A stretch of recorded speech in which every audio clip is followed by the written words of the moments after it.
Wow, দারুণ সুখবর তোমাদের জন্যে। দেখো, জগন্নাথ ধামের মহাপ্রসাদ আমরা এখন বাড়িতে বসেই অগ্রিম পেয়ে গেলাম। জয় জগন্নাথ, সুভদ্রা বলরামের জয়। দেখো, একটা ফটোও পেলাম এবং মহাপ্রসাদও পেয়ে গেলাম। জগন্নাথ ধামের রথযাত্রার মহাপ্রসাদ আমাদের দিদি দেখো জগন্নাথ ধামের মহাপ্রসাদ প্রত্যেক বাড়ি বাড়ি পরিবারের জন্য পাঠিয়েছে। কিভাবে সেটা পেলাম সেটাই দেখো।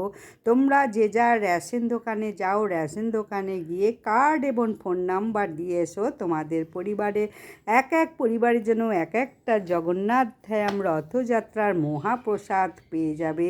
আমাদের দিদি আমাদের জন্য কতভাবে সেটাই তোমাদের দেখো দেখিয়ে দিচ্ছি। আমরা তো যেতে পারবো না, প্রত্যেক পরিবারের জন্য দেখো মহাপ্রসাদ নিয়ে এসো।